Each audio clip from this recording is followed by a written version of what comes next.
Good evening, everyone. Blair and Brandon back again for another episode of the Throwin Sliders podcast. Just mentioned to Blair, the golden episode tonight. 50 times you've had to sit here and watch Blair and I's faces, and Tara.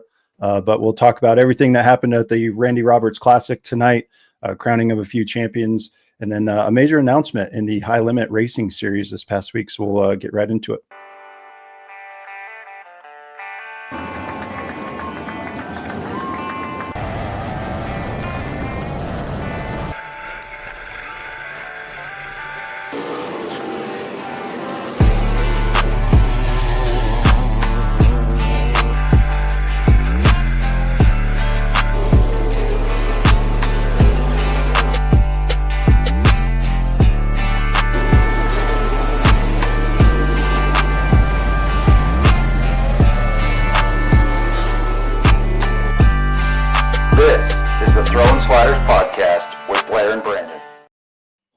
All right. As mentioned, it is that time. Time again for the favorite podcast out of the state of Colorado, the Throwin Sliders podcast. Joined with me is Mr. Blair Cooper, coming off another podium, one spot lesser than the week previously, if I could talk correctly. But yeah, how you doing, Blair? Oh, good, man. So we're starting a little late, and it feels weird, but I like it. It's nice and cool in the house now. Fall's coming. Yep. And the depression, though, today started setting in when I realized we're done for the year. So you're sad. Are you not going to is it Vado? Were you going to Vado maybe? I don't think so. We're going to try to get the motor sent off and get it in line because I know they're going to have a ton of them. So no, I think we're going to call it. It's not till the middle of November. So be waiting around getting cold for a month or whatever, and then try to go race again. So we're going to just park it and start over. I got a lot to do. So the work starts now. Yep, and we need to get Blair and I racing rig so he stays sharp over the winter. So I'll pop a GoFundMe down here, do that for him. In all seriousness, we'll get into the Randy Roberts Classic over the weekend, and sound like some good racing going on. But learned. Sorry for the delay. First and foremost, just schedule conflicts tonight, and almost a complete cancellation of the podcast. Had some emergent dental work. Blair was following along today. Emergent root canal. So learned a lot about teeth today, but can't really feel my face right here. But if I slur, that is why. But apologies in advance. But let's get right into it. Give some love to Racing Rowdy Ranch, our presenting partner for the 2025 season, coming to an end, trying to sell everything we have. Go on to next year and talk about some more potential sponsors and stuff like that. Give them a look. RacingRowdyRanch.com. Got a handful of hats left. Some new ones that Blair and I didn't get around to selling at the track, just with kind of everything going on. But try to get those sold, and then we'll get right into talking about racing. So here we go. Racing Rowdy Ranch was created with one person, one adjective, and one place in mind: the blue-collar racer and the crew behind the scenes. A word that can describe these racers and crews and how they live. Finally, a place where the straightaways and turns are these racers' pastures and hills, all bordered by concrete walls that could share more than their fair share of memories, even after several coats of paint. We are racing. We live rowdy and we long to be at the ranch, riding for the brand. An apparel company designed to showcase just that, push the limits every day, and be proud of who we are. Visit RacingRowdyRanch.com now to order yours today. Saddle up, strap in, and live rowdy. Proud presenting partner of Scrubbin' Tires Media and the Throwin Sliders podcast. And as I mentioned on previous episodes, do have the website filtered so you only see the hats that are in stock. I know that was annoying, and I hate to see that when I go to websites. So everything's right there. One click, you'll see it all. Appreciate the effort there and business, helping us out here on the podcast. So, Blair, do you by chance play fantasy football, or have you in the past? Yes, I actually do. And I don't even watch football, but I've been the champ twice and finished second. So I need to learn that from really you. pisses guys off. I'm sitting here just watching my team get demolished. And I like to think I know a lot about football, but apparently not. So anyway, this is Moneyball. This is a racing show, so we'll get back to it. So take us through Saturday night. Obviously, breaking news. You had another really good run, second place finish. did want to, after you get done, touch on Ryan Rader. I saw the aftermath of that. And I'm like, holy hell. Yeah. It was a weird night. I mean, that track, they put in new dirt, and I actually really enjoy it. And I started out a little free, so I thought, oh, we'll give her a little bit of a, I obviously learned not to go too far there, but got to start second row outside. We were down on car counts this time of year. There was only 8 cars, I think, so that was pretty disappointing. But guys are either let me interject. Why is that? Why do we start just people broke their stuff or what? Well, I think some of it now this time of year, there's no 2-day shows going on. So you're not getting a lot of the northern guys traveling. It doesn't necessarily make sense for a lot of them if they have a local show in their area finishing up seasons, championships. Some guys are out of money. Some guys are burnt out. Some guys have torn up too much stuff. But yeah, I think that's really, 2-day shows where you could mix and match or hit 2 tracks close. And a lot of that's winding down. So that kind of hurts a little bit, but midgets actually picked up. The Randy Roberts, obviously open wheel. So a lot of those guys came out. I think they had 11 or 12. So that was good to see. The rest of the classes were probably on par for what they've been. These local shows are always tough now, but this season I was actually pretty surprised. It seems like car counts are generally up compared to maybe around the 2020 time period. I agree. But it really is an economics thing too. I remember 2007, 2008 on asphalt, we went from 30 super late models, 28 pro trucks, to it cuts the field in half. And a lot of that didn't recover, and it's finally starting. But in some places of the country, it never has, the economics of it have gotten tougher. Gotcha. So, yeah. But yeah, I think that's probably why. And just the end of the year, it's guys, maybe motors needed to be sent in or hurt, and who knows. But yeah, I think 2-day shows definitely are kind of the way we've seen car counts really be increased. Or big purse, they'll travel if it's a big purse on the line. So yeah. I gotcha. Yeah. So sorry, I just kind of was thinking, I feel like, I don't know if we have any asphalt people, watching, but just based on kind of the photos I see of, CNS keeping it, in state, seems like they're kind of struggling with that a little bit as well in certain classes. But yeah, it kind of in your head doesn't make sense because if you have the top 5, like we were talking last week, like so close in points, like you'll have those top 5 guys that think they have a chance at winning the championship. But I guess maybe if you're that far out, you're just like, well, I'm just spinning my wheels, figurative, literally, and spending money at this point. So we'll just save up for next year. So no, that's a great point too. I mean, and I never really set out to points race, but there is money in it for us at the sprint car level with ASCS. So I've ended up 3rd in both series, the Northern Plains and the Western Plains. So that's enough to pretty much pay for the chassis that I destroyed and some other stuff. So anything like that. Silver lining, right? Yeah. I mean, so it was like, we got to finish these out, hit these races, try to take good notes and get ready for next year. Yeah. And it ended up working out. We tried something different, and both nights seemed to be better. But kind of back to your question earlier about Calhan, the track. We started out a little free, and that place, when they changed the dirt, has definitely changed the track, as you've seen when you came down. Totally different, just holds moisture. And also this time of year, everything's cooled off. So that does help. But it's funny, it was like a super smooth, and I was actually a little free. I could drive the car with probably one hand and just kind of wing it around there in hot laps. And so we ended up taking a little bit of that out. And for whatever reason, I think they'll get it figured out, but it ended up getting rough. And we can allude to that with Raider. Track got real rough there in the corner, and had pretty good character all the way around. And I didn't hate it, but I knew, it's funny, I started on the pole after the dash for the feature. And when they threw the green and ran a lap, I saw Kobe get, I got a picture I posted. I don't know if you saw it. Yeah, I saw it. Yeah, with the left rear up. Yeah. Yeah, he was up on the bike hard, and then Gossa went in there behind him and biked it hard. And I thought, mine didn't do it that bad. But then Trimble next lap came around and stuck it in there and bounced and made it stick right underneath me. And he basically drove away. So car was a little freer. And I knew as soon as he got by me, I was like, well, shit, that's it. Unless his goes away or changes or he hits it wrong.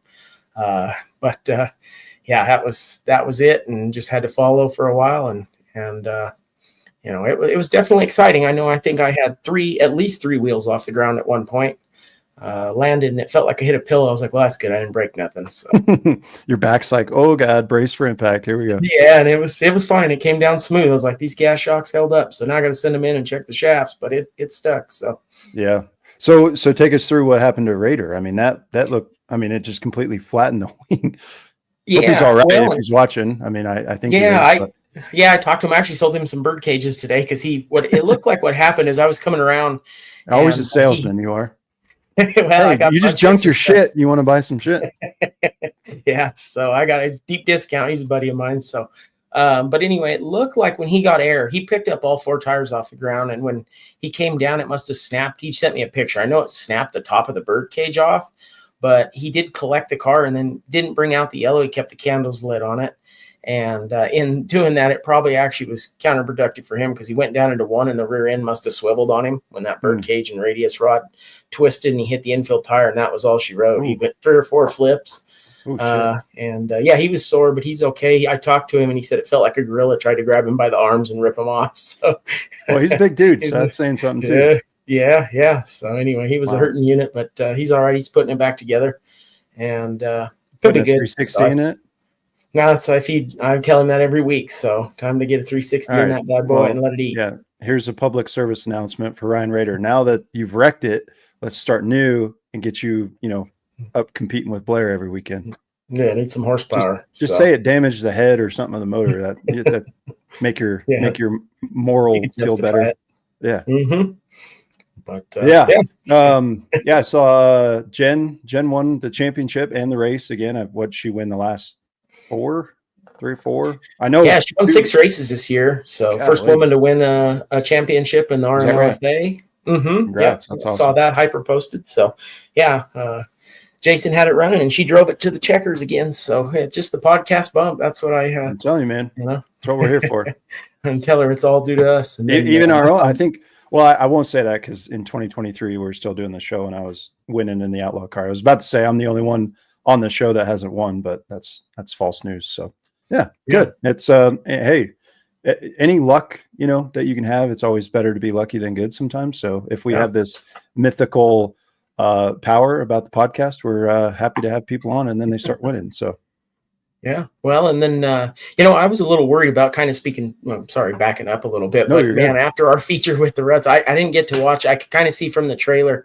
But the midgets, I was a little worried about how they'd get through the corners with it rough, like that, and those guys. But I don't think it ended up tearing up too much stuff. So they obviously probably got to watch a little bit of what we were doing and probably stuck that record out there and pumped it up. Trimble being in the sprint car was like, hey, I know what's going on here. So sure.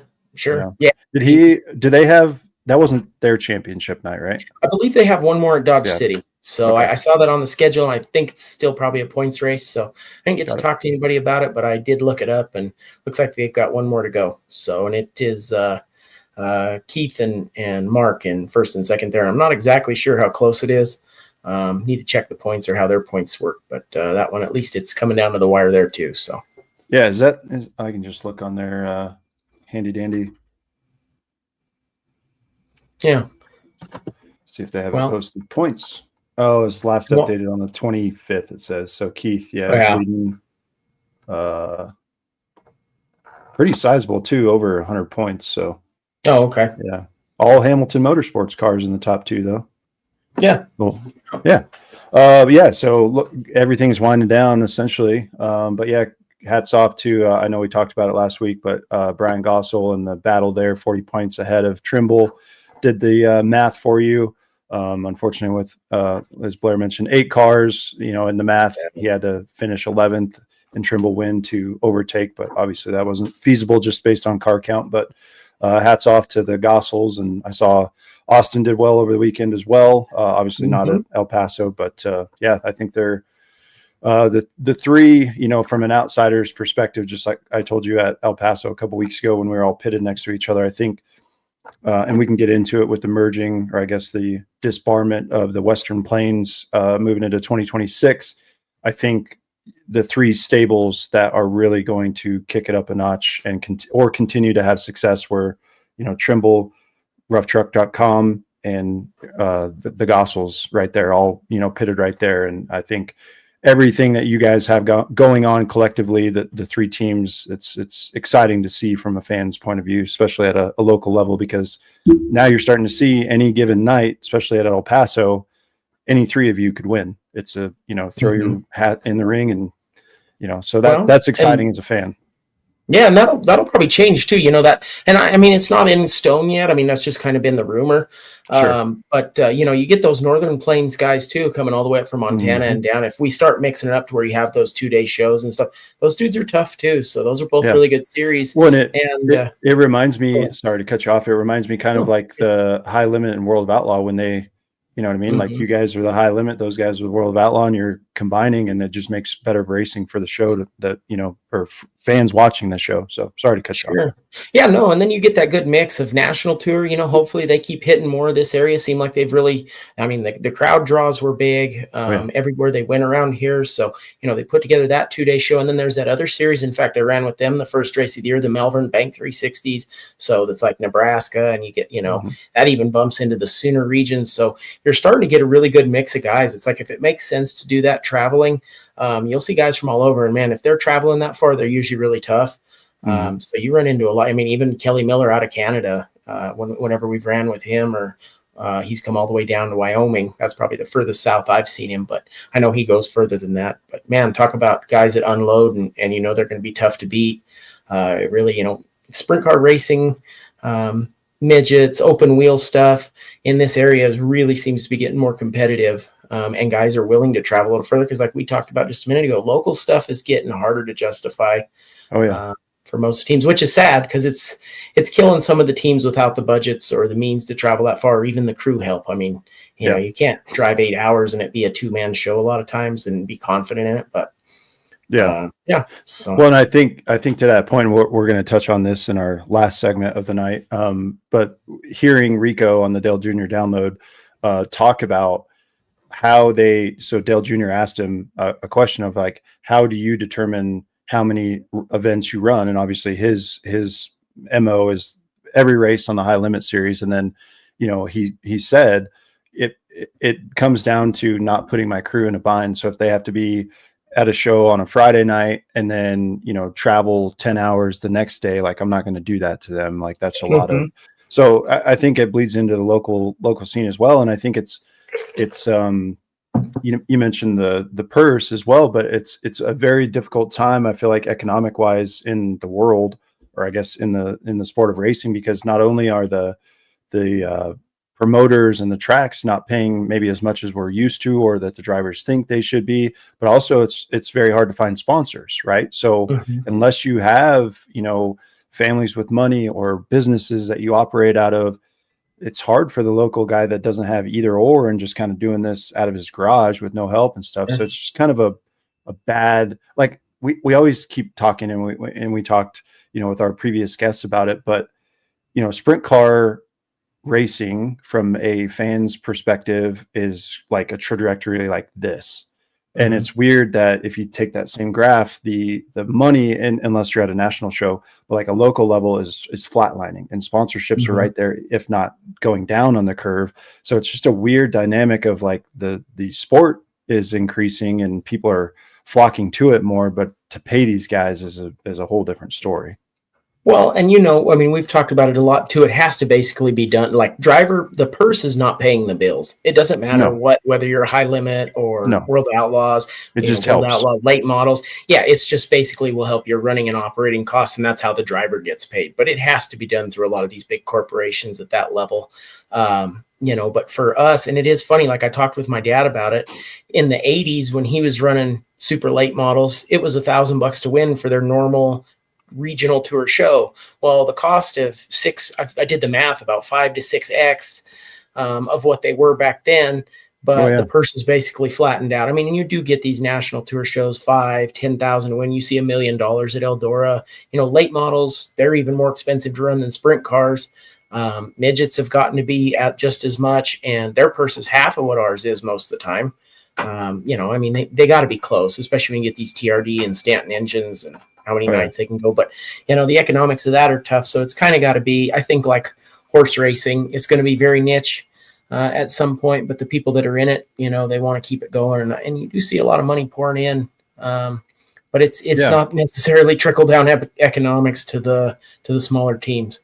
Yeah, and I think also, in just I don't know the analytics or the data to support this claim, but I feel like on the sprint car side of things, maybe on the late models as well, on the dirt side, the the broadcasting, the streaming, that has to influence too, because they're getting, I don't know what the numbers are, like I said, but maybe we could hit our buddy Tony Laporta up. But like if Flow is going to broadcast half or all or some of your races, hopefully the supporting cast is getting some of that, like the tour, like for instance, ASCS Western Plains, obviously not Flow, but just using that as example, they would pay them X amount of money to be there, or, you know, and I don't know how all that works, but yeah, at some point we're going to have to figure out like how to, because, you know, sprint cars on the rise, like I mentioned, but if especially like you mentioned at the top of the show, car counts in the later half of the season are down, then it's just going to hurt the overall viewership. People are still tuning in, people are still buying tickets and everything, but don't get me wrong, but yeah, it's just a weird, you know, and I know we went down a rabbit hole there, but yeah, it's yeah. And to Blaine's point right there, I'll throw that up on the screen. Yeah, and I actually asked him what the purse was, because I know they had a huge car count at 76, so that could be another thing too. But that was more of an IMCA show. Yeah. So maybe what it was. Yeah, I don't know if you threw that up on the screen. Sorry. Yeah, the asphalt racing is paying better at the local level. So interesting to me, you know, kind of how that works. But it might just come down to the track, and you know, and obviously. Yeah. Like, I don't know who made that comment earlier, Warren Rhodes, to my point earlier about having less cars and different series, but yeah, 30 super stocks and pure stocks, like obviously cheaper to build, cheaper to race, fundamentally wise throughout a year.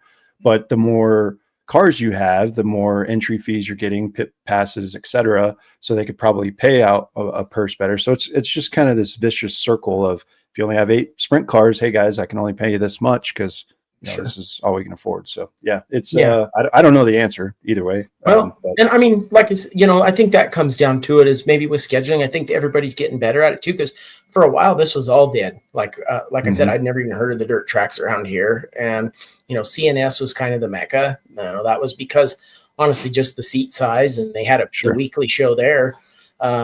You know, there were so many cars, it always filled it up. So I think it's starting to spread out a little bit. You know, like when we were at I-76, that place was packed. The house was absolutely packed. Decent car counts all around. Maybe it's just when you and I go to a show, it's packed. Maybe that's that bringing that celebrity Maybe vibe. It's just you. It's just you. Yeah, because so many people come up and talk to me. Yeah, let me tell you. I haven't signed an autograph in decades unless signing a bill. My John Hancock. Anyway, yeah, so I guess, congrats to Brian Gossel, Jen Woods. I don't know, did we ever figure out the midget, or not the midget, dwarf champion? You know, that was the only one I was looking, and I didn't find it. But Adam Trimble did win the Northern Plains too. So, I mean, he had a hell of a season. Yeah. You know, there was a couple winners in that series, but I think didn't we say he locked it up before? That one was been done, but then I meant to look at Malvern Banks. We're gonna have to start covering even more of this, but geez, obviously we've all been super busy, so this one it actually got hard to do the pod even there for both of us for a while. So and I'm not even racing. We got some Blaine New on 700 to win Saturday night. Hayes pays 2,000 here in 2 weeks. Yeah, wow. So well, and you saw 25 cars for it. You know, I mean, that's decent for sport mods, you know what I mean? So that's a good show. And if they can even do one-offs where they have good purses, or, you know, a couple times a year, and even like my wife said in the comments, so, you know, you do actually get sponsors for the classes. You know, their name goes on the top of the car all year. So for every car has to run it mandatory, they'll kick in. I think we did it one year. For the Legends, I think it was like $5,000 or something. You know, my family put in for that class, and then SayCal. You know, so there's been Gillette Vet Clinic, the late models. And it's funny because you do remember that. I mean, it really is good branding. It's hard to miss when it's on every car. Maybe that's Tara brings up a great point. Why don't we talk to promoters and see if someone would, you know, for instance, like Rhino Linings, like, hey, let's sponsor the whatever class, and you know, that would help. So it's a great point. I think little stuff like that adds up for sure. Yeah. Well, and that, you know, the collaborative effort between the dirt and asphalt, even like, or stealing shit from them as far as their ideas, it doesn't hurt. I mean, it's not going to hurt anyone else, you know. So there is competition for those dollars, but I mean, if companies are willing to sponsor a class in asphalt, why wouldn't they be willing to do it? I mean, it's a tax write-off for them anyway. So, I mean, Yeah. Well, Listen, good if problem. I was a millionaire and had a company, man, I wouldn't have a company because I go broke giving it all back to the racing community. So if I ever won the lottery, you can mark my words that the first thing I would do is pay off everything we have and, everything, but I would build an indoor complex, asphalt and dirt. That would be the first thing. Anyway, Danny McBride, if you want to at CNS and a super mod, you might make 350. Yeah, we were talking about that, Danny. That the first night you brought, it was the national tour race at El Paso. Him and I were talking, and I told him how much you had spent on that new, chassis, and he was like, "That's insane compared to like even back when we were racing the super mods, how much those cost back then." I was like, "Yeah, I guess just those crazy ass cars, like anything that says modified on it, you're just going to pay a little bit more because it's modified." Well, a lot of them, that was the other thing is like, for me, it doesn't make sense. I don't have the jigs and stuff to build anything like that. That's definitely changed in this era too, is I can literally go in a catalog and put my whole race car together. Yeah. A lot of that, which is kind of sad, but it's good for a guy like me. I'm not super mechanical. And you don't want me taking a chassis together. In other words, like I'll leave that to the experts. And you don't want me welding on anything either.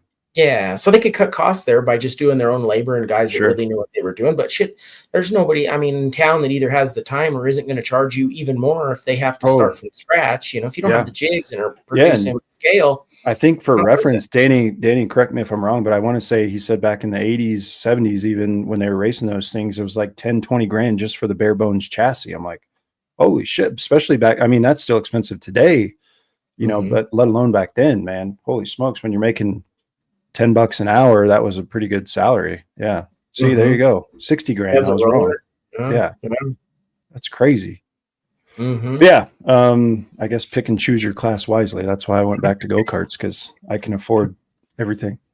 Anyway. But yeah, congrats to all of our champions that were crowned this last weekend. It was a pleasure to kind of get to know those guys.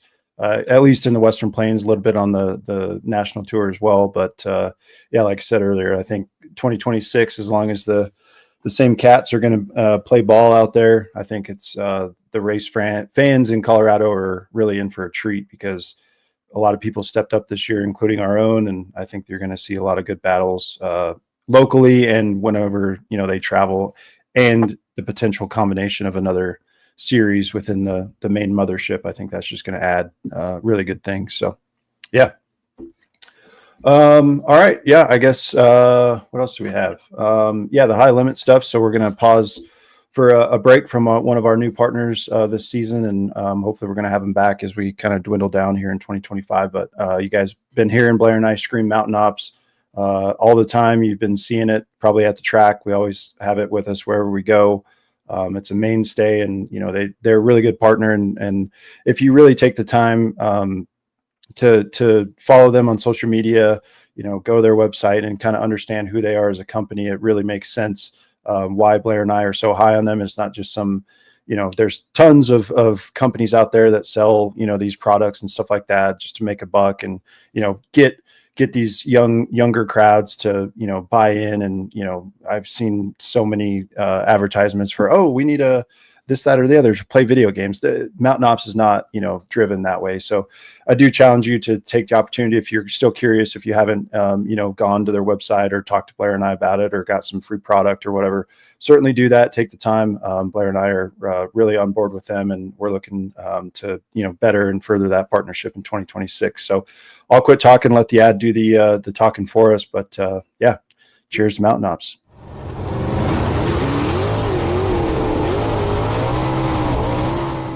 Whether you're chasing checkered flags, chasing elk in the mountains, casting a line, or crushing early morning workouts in the gym, there's one name every high performer should know: Mountain Ops. This team fuels athletes, hunters, racers, and weekend warriors with the cleanest, hardest hitting supplements on the market. Let's be honest, this sport isn't for the soft. Late nights in the garage, long drives to the track, and hot evenings in the pits and in the car. We are built different. That's why we run on Mountain Ops. Their supplements hit hard, feel clean, and don't have all that junk you can't pronounce. From early mornings to late nights on race day, this is the stuff that keeps the crew moving and ready for the next lap. Want in? Head to mtnops.com, enter code TSPodcast at checkout, and get 20% off your order. That's right, enter code ATSPODCAST at checkout for 20% off your order. You don't just want to show up, you want to win. Fuel like you mean it. Winners use Mountain Ops. Proud supporting partner of the Throwin Sliders podcast. Yeah, and just to kind of touch on that a little bit, my good buddy, his grandfather, who I know really well, old cattle rancher in Wyoming, and struggling with some sodium deficiencies. I came to find out about 2 weeks ago. So he was like, "Hey, what's this Mountain Ops about?" So I sent him some hydration packs. Blair and I's, one of our favorite products from Mountain Ops, and sent him various flavors. And the flavors he chose, I did not think a 80-year-old man would choose. But hey, nevertheless, we got someone else on the Mountain Ops click. So stuff like that, you never know. And I feel like when we went into that partnership, like I obviously knew kind of who they were, but taking it to Blair and like other people are like, no, I haven't heard of them, but really they're growing rapidly. So we're glad to be part of this trend. So with that, as I mentioned earlier, the Dale Jr. download had Rico Abreu and Mr. Tony Stewart on his latest show, the guest segment from last week. Didn't quite listen to every single minute of it, but just a lot of driving this past week for me. So I was able to get into it and kind of talking with Blair in the pre-show. Obviously we're big fans of Rico, kind of follow him. And obviously he's been having really, really good success in the wing sprint car in the high limit series specifically. Don't have the stats in front of me, but multiple wins, leading the points, going in with like 10 races left. And obviously we've seen, the amount of talent that is coming through the high limit series week in, week out. And it's just insane. So all that to say is, if you didn't hear the news, starting in 2026, Rico Abreu Racing is basically going to merge with TSR, Tony Stewart Racing. They're about 6 miles apart, their shops are. So Rico's basically just going to move everything from his shop into the Tony Stewart Racing shop, which also has the drag cars with his wife, Leah Pritchett, or Stewart. I don't know if she took his last name, but so that was kind of interesting to me too. But just kind of wanted to pick your brain a little bit, Blair, because maybe on the financial side, obviously I'm sure it's expensive as hell to do what Rico's doing. And obviously they had the family owned business with the winery and all that stuff. And he's got a lot of good backing from his sponsors from all the way when he was running outlaw carts and stuff. But it kind of shocked me, because normally when you see a driver switch, or 2 points here, when you see a driver switch and then when a successful team and driver switch, it doesn't make sense to me. And back to my point 1A, when you see a driver switch, similar to the former driver of Tony Stewart Racing, Donnie Schatz, in that same podcast, you can hear kind of why and how that came about. And I guess it'd been brewing for, a while now, but you kind of see it when there's a fall off of, winning and doing well. That's when they make the switch. But Rico is literally at the prime of his career, 33 years old, I think. So pick your brain on that. Like, why would this happen? And why would he go to, another team that, has been struggling? And if you want to point the finger at Donnie, go ahead. But some of that could be, the way they're doing things, setting up the car, parts, whatever. So just want to bounce that off you. Yeah. Well, to me, everybody loves a winner, right? To me, obviously I am a Rico. I fine with Rico. Reitzel, I wanted to see him win it just because from the beginning of the year. Rico has 11 wins. Reitzel has 7. Reitzel has the broken foot. But to that point, it's Tony Stewart Racing. I know, you're talking the backing, the tech, I don't know what their deal with Ford, that's kind of been, he said, we can't get parts, but other teams say we can get parts. It obviously wasn't going that well. Schatz was the poster boy for a long time, did a great 18 job. years. So, yeah. Schatz didn't not that he can't drive anymore. And forget how to drive a sprint car. Yeah, of course. Maybe guys do lose a step. I know there's a lot of people. Schatz is kind of a love-or-hate guy too. He has his loyal fans, but behind the scenes, it's hard to say. He might have been frustrated with the car, the crew. Sometimes things don't click anymore. Yeah, and if you're not winning, if you're not performing, that's a cutthroat business. They're going to find somebody, and Rico's been winning, and Ricky Wagner, names, but for his crew chief, obviously the combination they've found. And he used to be at Tony Stewart Racing. So they're Mm-hmm. bringing the band back there's a together. lot of history. Yeah, he was with Donnie for all those Knoxville wins. See, I have started to learn some history. There you go. Just and you're pulling stats on me. I'm like, damn, where'd this guy come from? Yeah. Actually, after the race, I couldn't sleep. I was thinking about the season being over. I watched all the races until like 2 a.m, and then got up to watch the car and regretted it. But anyway, so yeah, I mean, it's funny. It's even like I notice it locally. Whoever's winning goes on the Flyers, or whoever's fast. Yeah. This year, I didn't see myself on the Flyers, and that's just the name of the game. Everybody loves the winner. David Gravel, he just put out his Golden Boy T-shirts today. You go kicking ass everywhere, you're going to develop some people that love you, some people that hate you, and when you get some controversy around you, it can either be really good or bad. But obviously, Rico's branding side of his social media presence, he is different. He's just, by being a little person, that's a unique draw too. I don't know. Man. Anything to do with it, because I really think Tony Stewart comes down to performance, marketing ability. But they're there to win, and they're going to try it. But I guarantee if it doesn't go well, you give it time and something will change there too. Yeah.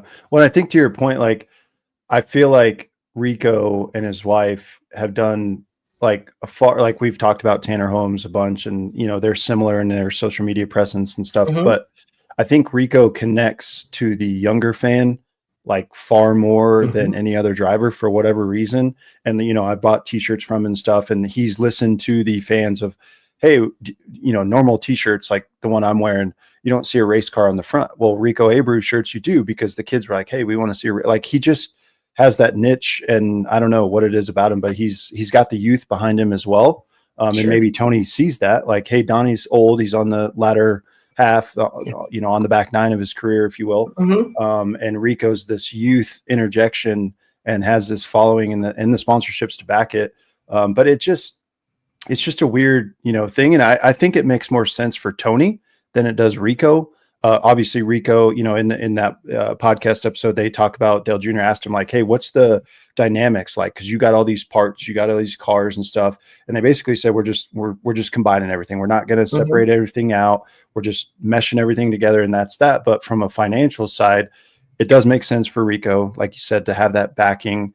I don't know what Rico's shop looks like, but I'm sure Tony has top of the line, everything times 3, and so it makes sense on that side of thing. But for Tony, I think it benefits him more because Donnie's out, as we all know, and that was kind of a divorce situation, if you will. And now he's looking like, hey man, like, I don't want to shut down my sprint car program. Like, I'm 90% involved, like, heavily now in my drag racing, and he's still got Eldora and stuff. But I think he's just like, hey man, this guy's young, he's winning, he knows what it takes, and to run his own successful business in Rico Abreu Racing.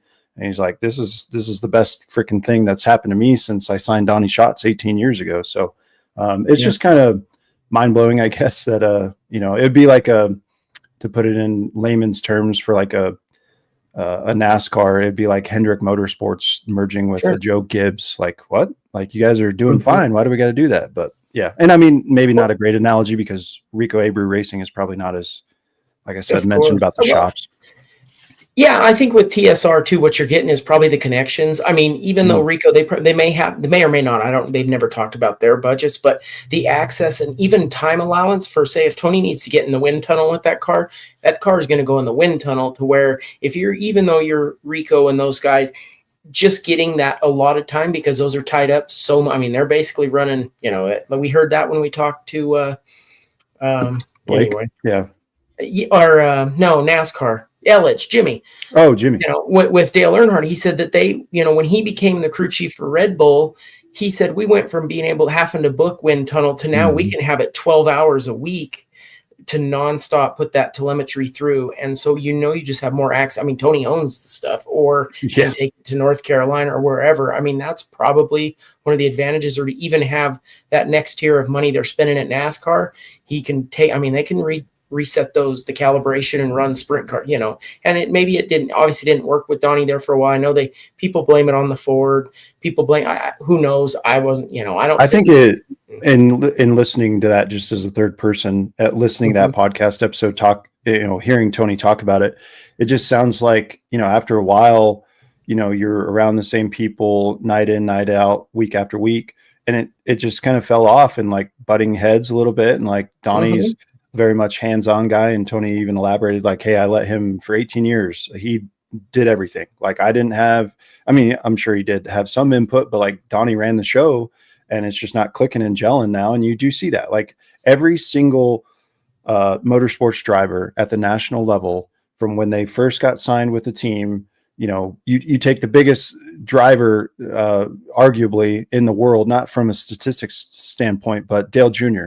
Like, you know, not to get down that rabbit hole, but like everything Dale Sr. built was for him and or Kelly to take over. And, you know, if he wouldn't have died, I firmly believe that would have been a powerhouse such as HMS. But what I'm trying to say is every single driver at the national level goes through this exact thing at some point or another. And maybe sometimes it doesn't involve switching a team, but you can better believe that if that driver, and especially a good talent, is struggling, they're either going to start with people around him and fire them and hire new fresh blood, or if it gets past that point, like I think with Donnie Schatz, the last thing on the chopping block is the driver, you know, because ultimately they're behind the wheels. So it's just, and that's, go ahead. I was just going to say, and that's only because of the success he had for so long, because usually that's the one of the first. I mean, it's either crew chief or driver. I mean, the tire guy's making a difference, but I mean, you sprint car's not a 15, 20-man team. There's only a couple steers to point, and it's usually in a circle. So yeah. Well, and it's interesting too in sprint car racing that I've kind of learned over the past couple of years is like, you know, Paul Silva, like who's on my shirt, or, you know, Rico's crew chief that used to be at Tony Stewart Racing. Like there's only so many in that circuit that are sought after. And so once you get paired up with one of them, usually you have success, but it's like, there's only so many. And, you know, I think Tony saw that as an opportunity, like, hey, you know, this guy, the crew chief is a proven winner too. So like this, I think if I had to grade it, if you will, if we're giving scorecards out, I would say it's probably a A- to an A+ for Tony, but I still think, and I think for me too, Rico's great. I'd probably give it like a B-, if not a C+, just because I feel like he was already doing his thing, and you know, hopefully, you know, is probably going to win the high limit championship, barring any crazy things that happen. But I just think it's just a crazy announcement to me. That I don't know. It's just bizarre to me. And what I was about to say is I think it's cooler, if that's even a thing, to be like, oh, I won the high limit championship, or I did this with my own family team, not under, you know, a Paul Silva. Corporate. Like corporate. Exactly. Like, I don't know. I think that just kind of has some old school roots. Like, hey, I did this shit on my own, you know, and now you move to Tony. And I guess question to you, how do you think the success of Rico is going to either reap the benefits, or are they going to struggle in 2026? I don't think they're going to change any. I mean, unless it stops working, they're going to just let them do their thing, you know. And I'm sure, you know, I don't know how that works either. I know when you saw Torgensen go to the Shark ride for a while, though, they talked about you got to bring some of your own money too anymore. It's just like the days of finding a kid out of obscurity that's kicking ass at some local or regional level are pretty much gone. And I mean, he performed in the car there for a while. And I mean, look at Ryan Timms, and they just said he talked about it on Dirt Tracker. They were saying that, you know, he's not ready for a full-time World Outlaws or high limit schedule yet. They're gonna, but I mean, obviously his crew chief, and I can't remember the name, it slipped my mind, but I've talked about him before. And not that, you know, he was a driver, but as a crew chief, obviously they hit on something. So if they keep hitting on it, that'll be a big name. And now he's sought after. Tims's stock's going to go up. So do you think Rico will, you know, I guess over under 10 wins next year in high limit? That's probably the line, because he's got at 11 now, and they got 6 or 7 races to go. I'd say if they drastically underperform that, you might see a change pretty quick. If they overperform, everybody's happy. The money goes up. You know, they're gonna. It really is hard to tell. And dirt track in general, you know, it seems like if you get a Hendrick, they can dominate for 10 years.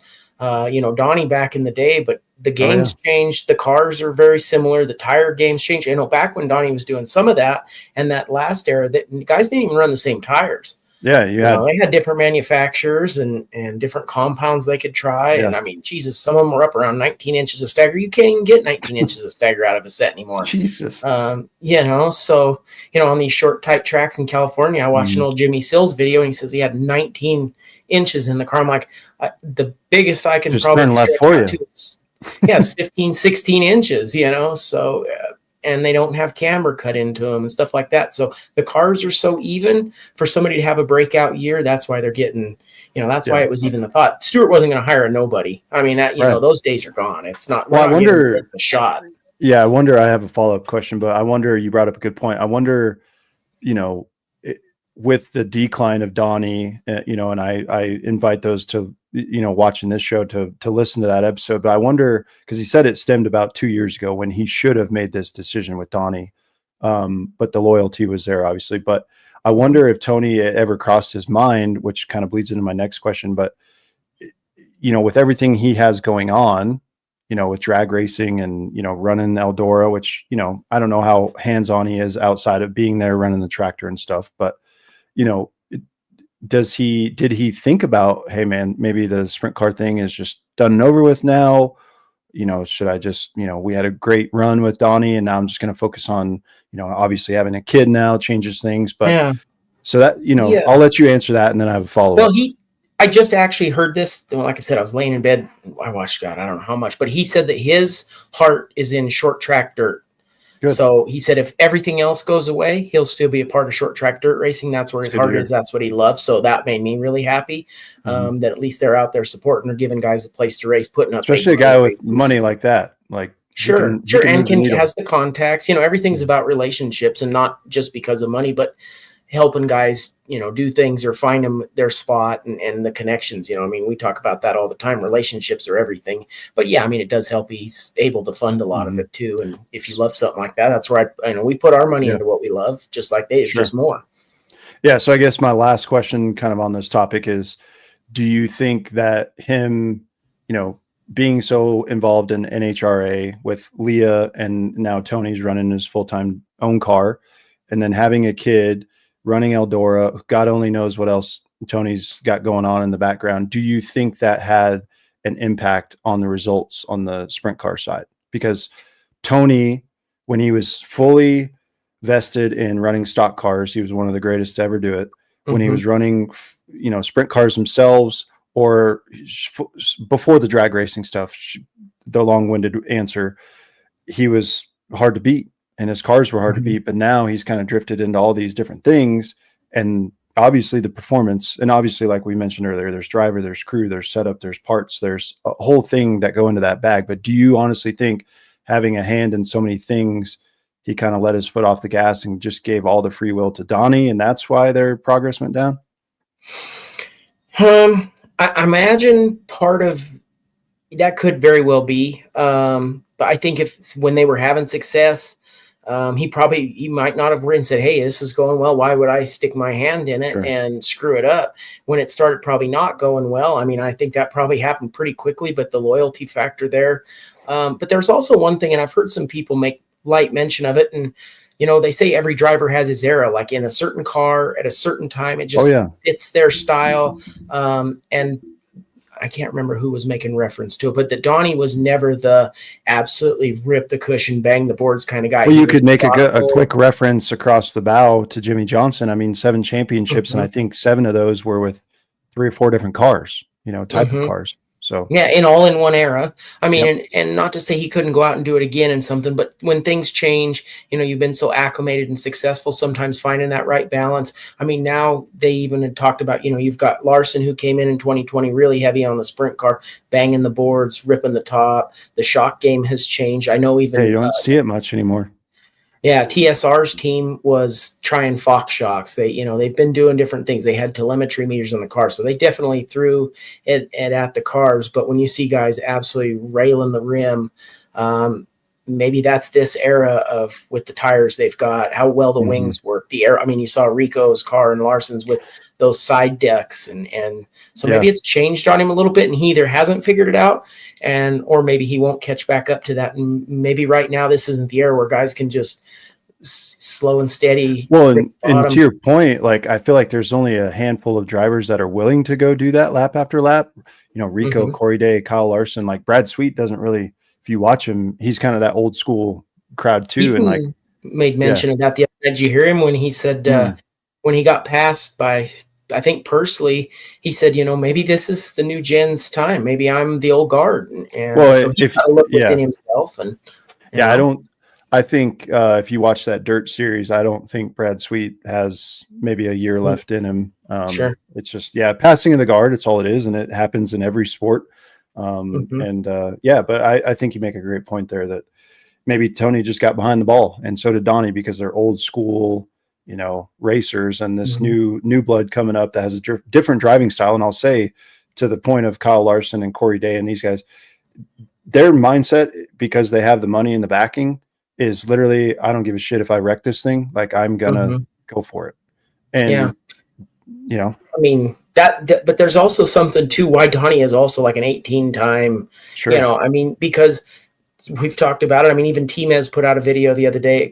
Sprint cars are dangerous. I mean, midgets are dangerous. You saw at Eldora what happened with midgets. I mean, luckily it didn't look like anybody got seriously injured, but how many broken backs? I mean, Anthony Macri at Eldora. So some of these big, fast race tracks where guys are throwing caution to the wind, we might see another era where some guy works like an old school Swindell, and they start making the shocks and the tech catches up to where they're not having to do that again.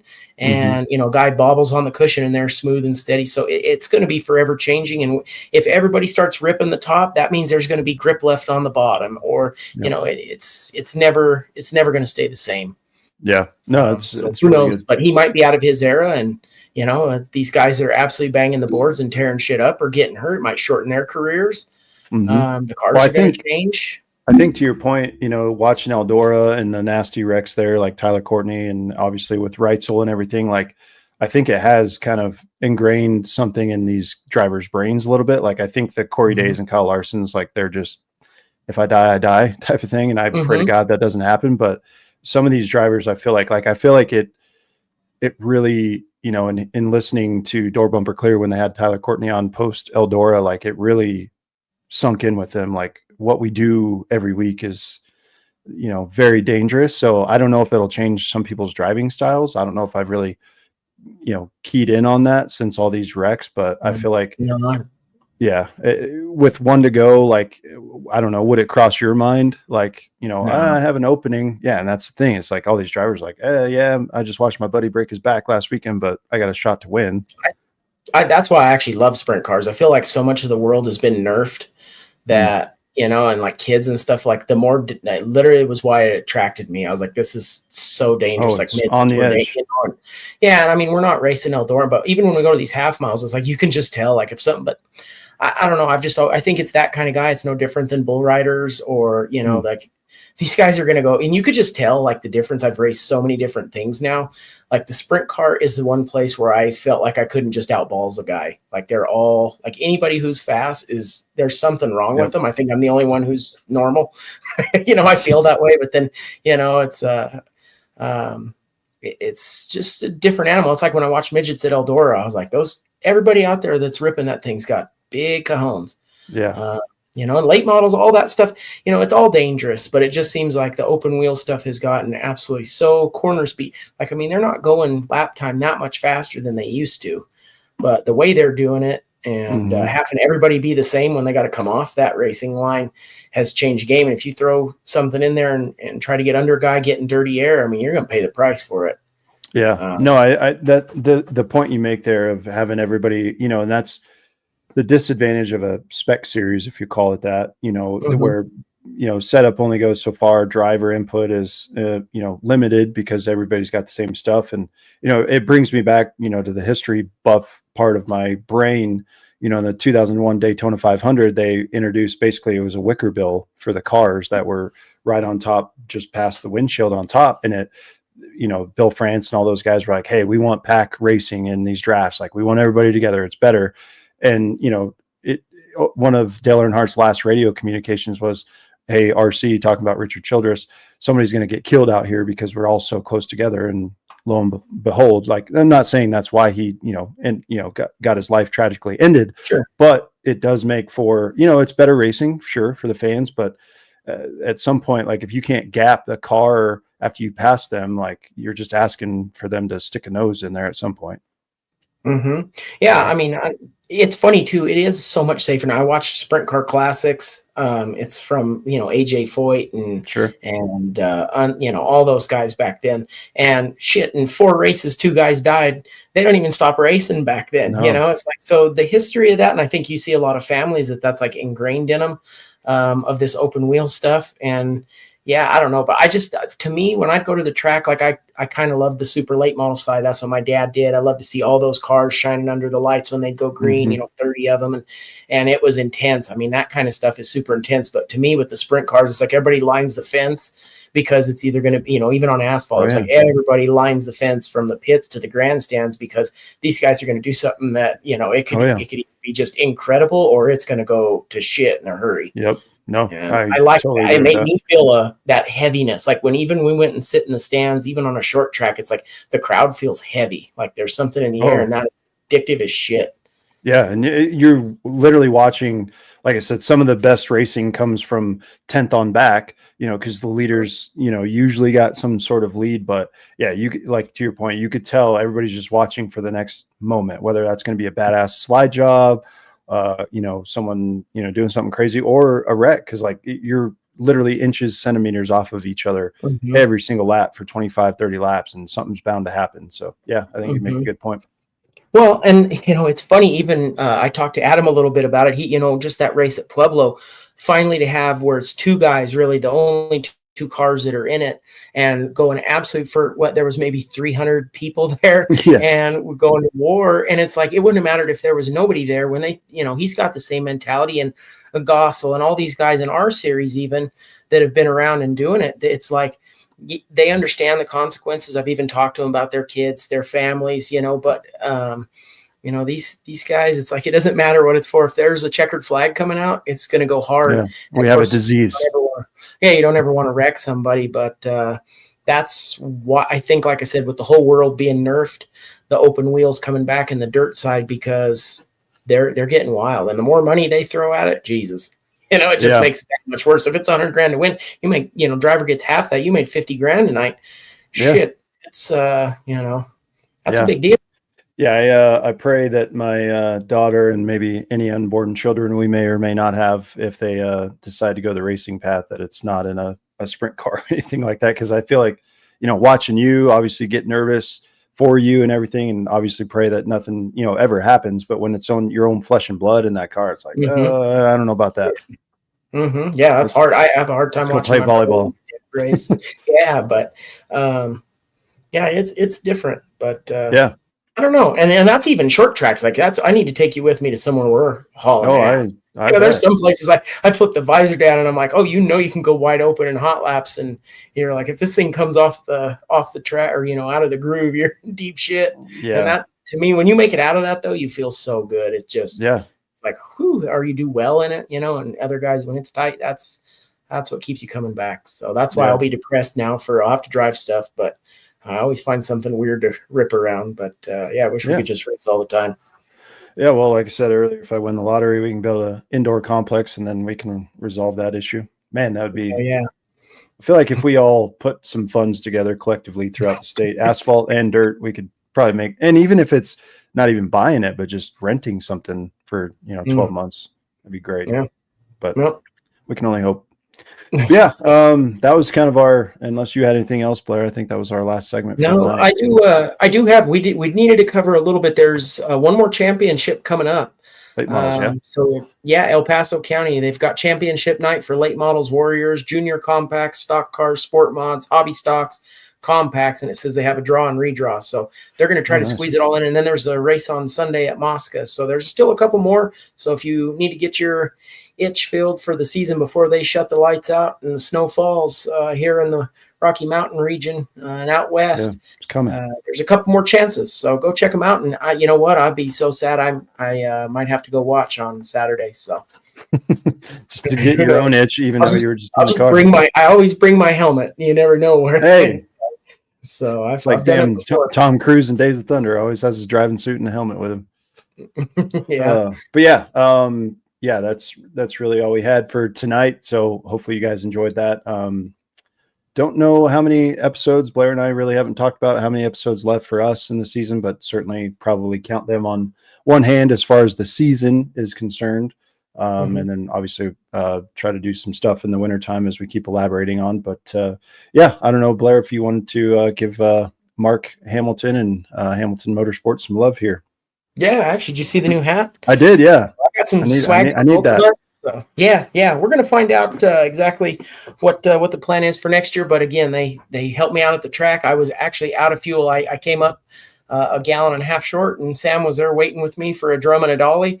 And actually, her and my wife made fun of me for trying to move it around the pits and the gravels. So I got it Dude, done. I'm telling you, like I tried to help this man. He's like, "No, I got it." I'm like, "All right, but Well, I had to go a football field with that drum. So right before the main, so I was like, you know what? It's a good thing I'm going to get in better shape. Back to my women's workouts on YouTube this winter.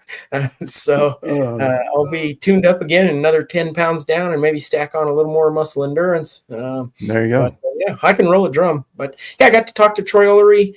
So shout out to everybody that's supported this. I know, the live's hard, especially once football season kicks in. But everybody that tells me, hey, we love it on Spotify, our YouTube, I will have to figure that out. But man, everybody that says, hey, I'll go back, listen to it the next day. We really appreciate that. It helps us, the people that sponsor the show. So it's actually bigger than we ever even thought we could get to. And only growing. So thank you to our sponsors. But Hamilton Motorsports, glad to have them on board. We're going to start putting some ads together and try to help them out. And they've been so good to me and my wife and everybody at the track. They just try to do what they can. And I really think they're going to be successful in selling tires, fuel, parts. We're going to see how far it can go. Maybe I'll talk them into an engine dyno in the shop there. There you go. So I'm tuned up at altitude. Who knows? The possibilities are endless. So they got the room there.